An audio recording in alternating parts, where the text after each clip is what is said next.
What's up guys, Asian here again with another build video, and today we're going to be going over the non-pet Sorc. So for the past few patches here, in terms of Sorc DPS, the pet Sorc has actually been better than the non-pet Sorc. However, due to the nerf to Daedric Prey now only increases bonus damage by 20% as opposed to 40%. As it did in Scalebreaker and earlier patches, the gap between the non-pet and the pet Sorcs has closed by a considerable margin to the point where non-pet Sorcs are very, very close behind pet Sorcs. If you take a look at Lico's channel, for example, he has a non-pet Sorc build video that is around 2 to 3k shy of what his pet Sorc is able to pull, and that sort of absolute difference, that 2 to 3k, is pretty similar to what I've been seeing on my own best pet Sorc parses versus my best non-pet Sorc parses. So difference is still there, but it is smaller than it has been in the past, and the gap has been closing for quite a few patches now. It used to be very large. It used to be you had to run a pet Sorc if you wanted to do really anything at all as a max Sorc DPS, but now non-pets are pretty good. That being said, though, there really isn't a reason to run non-pet Sorcs unless your raid lead specifically asks for you to do so. Pets are invincible in trials. The only reason why you would not want to run a pet as a max Sorc might be because potentially some other mechanics that pets might still be counted as entities for, but those are pretty far and few between. So there's really no reason to not run a pet Sorc, but for those of you guys who don't like running pets, here is a non-pet option for you. So, like the rest of our build videos, this particular video will not be going over any gear. The gear that we're going to be using here and the other gear options you could run outside of this particular build, they're pretty much identical to what you'd find in the Magicka DPS gear video, which should be popping up in the upper right hand corner right around now. So if you're interested in knowing what gear you can run with a non-pet Sorc, you can go ahead and check out that video there. This video will be focusing in mostly on the skills as well as the rotation. So, without further ado, let's go ahead and get started here with skills.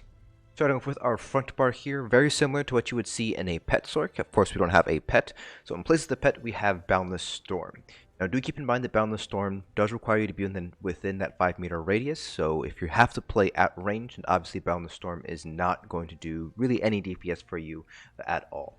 In that instance, instead of running Boundless Storm, you'll be running Degeneration or Structured Entropy instead, as your damage over time ability here. It also provides Degeneration and Structure Entropy. They also provide 2% additional Magicka regen and max Magicka, so you're not actually losing that much when it comes to overall DPS. Boundless Storm gives you the 2% additional spell damage, which does end up being a little bit stronger overall, but the difference between the two abilities is pretty small when you take everything into consideration. If you want, you can also replace this with a shield, so that way you have some form of shield. You would obviously be using the shield here, Empowered Ward, as your shield here, but that is an option if you want to run a shield on your bars here.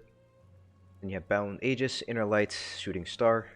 So with this combination of Boundless Storm and Bound Aegis, you have really good survivability with the Major and Minor Resolve. Then on your back bar, again, no sign of a pet here, so instead we have Mystic Orb, Haunting Curse, Unstable Wall, Bound Aegis, Barbed Trap. You can also use Channel Acceleration instead if you have to play at ranged. Then you have Greater Storm Atronach here. This is going to be the primary ultimate we're going to be using because it does provide Major Berserk for one person when you activate the synergy. So again, the real flex spot here is just Boundless Storm. You can also replace Bound Aegis on the back bar if you'd like, but I'd like to keep this here just for the additional max Magicka bonus. Other abilities you might want to consider running. We've already talked about the shield here, which you can put either on the back bar here in place of Bound Aegis if you want to maintain DPS on the front bar, or you can take it out here so that way you have the shield on the front bar instead. You are going to be spending most of your time on your front bar, so it makes sense for your shield to be on the front bar as well. If you need some additional sustain, you can run Dark Conversion, which gives you some Magicka, and it also provides a heal.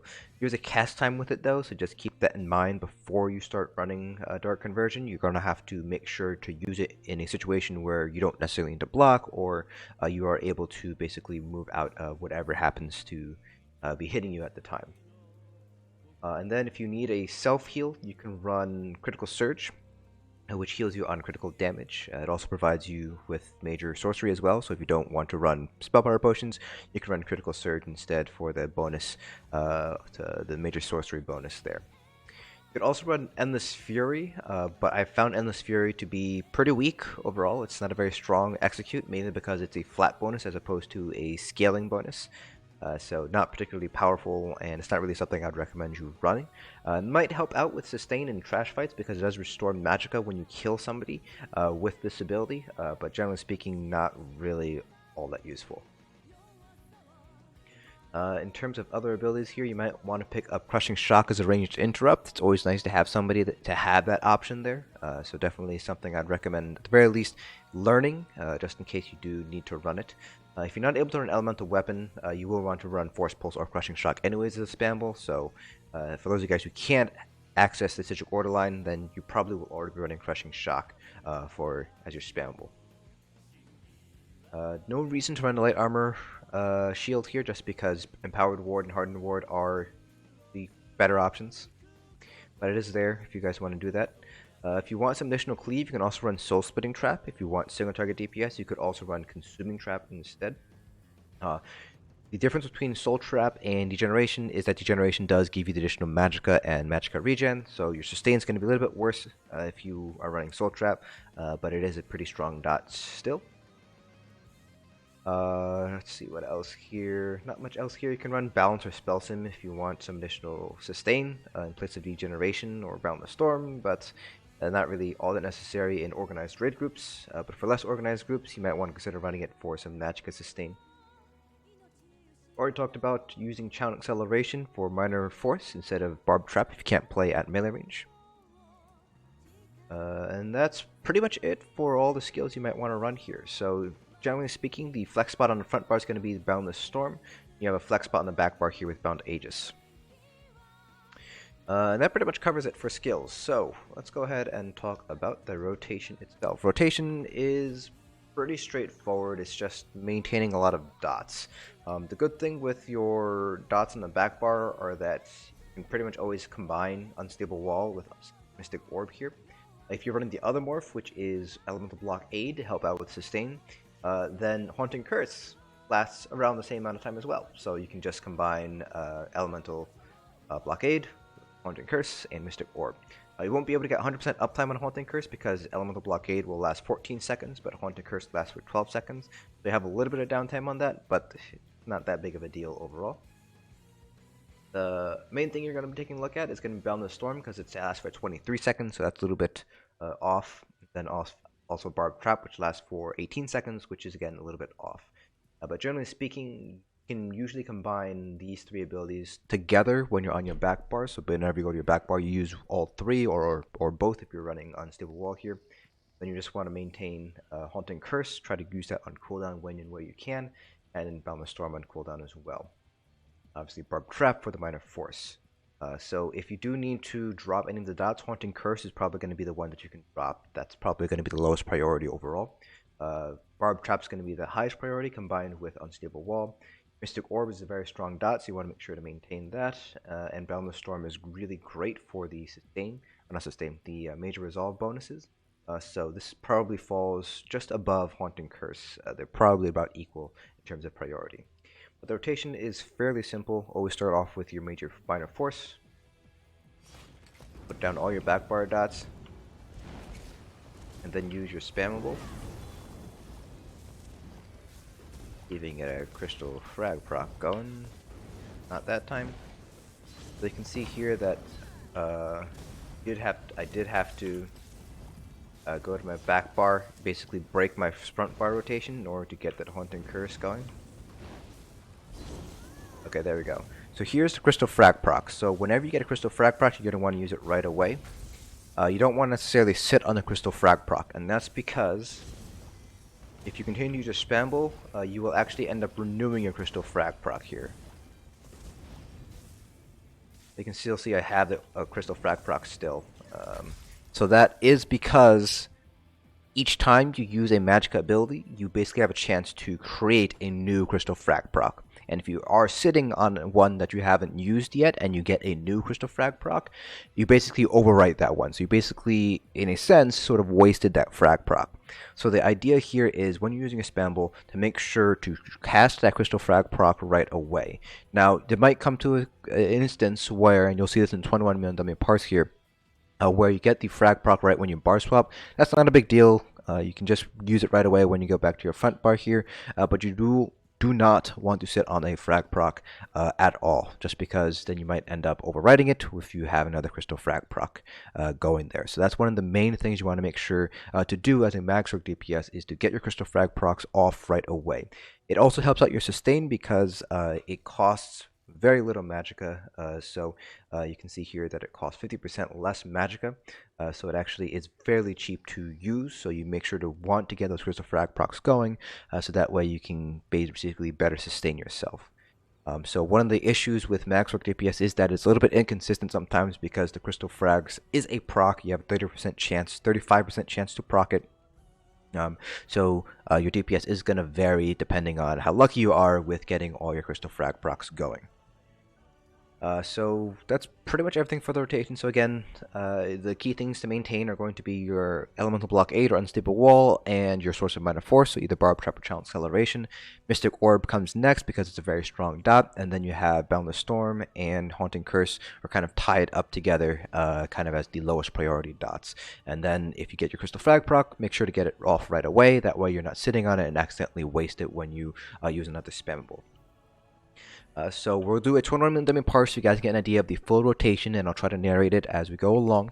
You can also use this parse to compare it to my Pet Sorc build, as well as other Magicka DPS builds that I have on this channel. Don't necessarily use this build and this parse to compare it to other content creators because we are not the same person, so obviously some people are going to be better at Sorc DPS than I am. Just keep that in mind. You should use this parse only to compare within my channel specifically. So let's go ahead and get started here.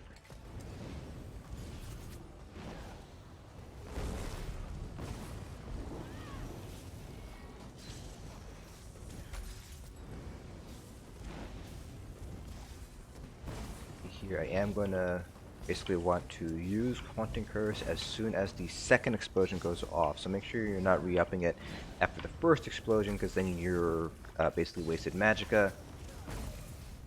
And you didn't get that second explosion to go, which is the stronger explosion.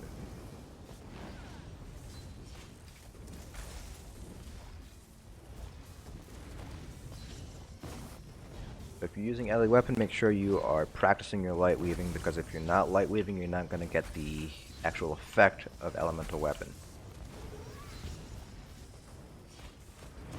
A recommendation is, if you're not very good at weaving, to actually start off with Force Pulse and then move to Elemental Weapon, because Elemental Weapon does require you to basically be really on point with your weaving, since it does require you to light attack in order to get the damage from Elemental Weapon going.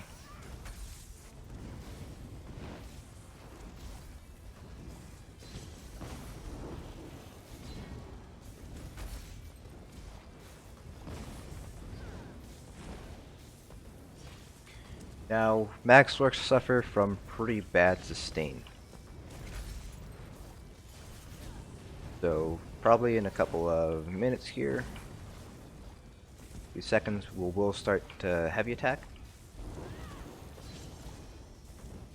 Alright, so what I like to do when I need to heavy attack is I actually like to heavy attack and use a crystal frag proc. If I do need to heavy attack at all. That's just something that I personally prefer to do. You don't have to do it my way. You can just use a heavy attack really whenever you'd like. Just remember that when you heavy attack, you can queue up your next ability. So for example, with this heavy attack, if I hit the crystal frag proc, it'll go off as soon as I finish the heavy attack. So make sure to take advantage of that if you do need to heavy attack. In an organized raid group, your sustain shouldn't be that bad. That's with Symphony of Blades, Hollow Fang's Thirst, Worm, any sort of helpful support sets, shards on cooldown, for example.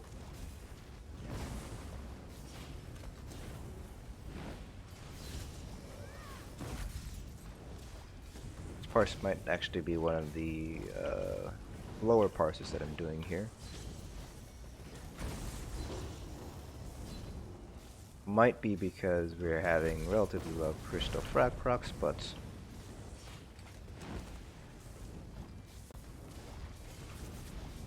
I do have a better parse saved up.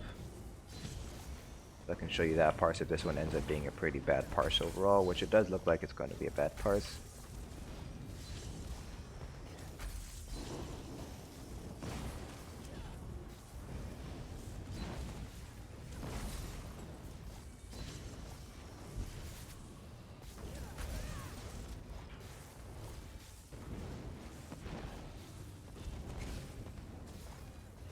Keep in mind that Sorks have this weird reverse execute, so your damage going into a fight, or starting off a fight, is going to be a little bit higher than towards the end.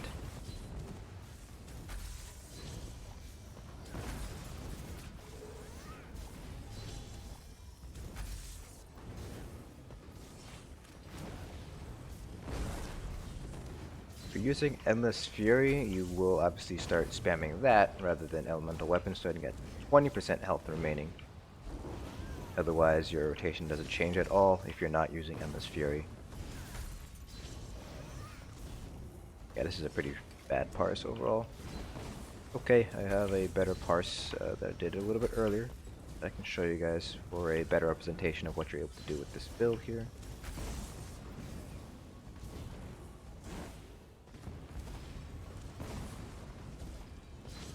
And also be able to see why this parse was pretty bad. Yeah, so this parse was pretty poor. We're sitting at 76.9k, but the better parse, this one here, we're sitting at just over 80k. So let's see what difference is here. 63, a little bit lower crit chance. At 41 crystal frag procs here. 45 crystal frag procs here. So a little bit better RNG with the crystal frag procs overall. But this is more of what you can expect to see with a with this particular build, closer to around 80k or so. So if you guys remember, my best pet Sork parse is around 83k or so. So still at about 3k difference between a non-pet versus a pet Sork. If this is with Boundless Storm, as you can see here, if you're running Degeneration, this is one of my better parses here with Degeneration. You can see Degeneration does do more damage overall compared to Boundless Storm, so 3.5k here compared to Boundless Storm, which did 2.8k here. And if you take a look at your max hits here, you can see that Degeneration is pretty similar with max hits, so 40.2k for Ellie Weapon, 38k for light attacks, 78k for crystal frags. So 78, 40.2, 31. So you can see here that the difference between Boundless Storm and Degeneration should be pretty small overall. So you can see here difference is about 1.4, 1.3k or so. So within margin of error, I'm sure with Degeneration you could also hit up to 80k or so. But 80k is probably what I'm maxing out at. So again, about a 3k difference compared to your pet Sork build. But that concludes this build video. If you guys have any questions, please feel free to leave them down in the comment section below. I'll try to answer them to the best of my ability. Hope you guys found this video informative, and I'll see you guys in the next dungeon.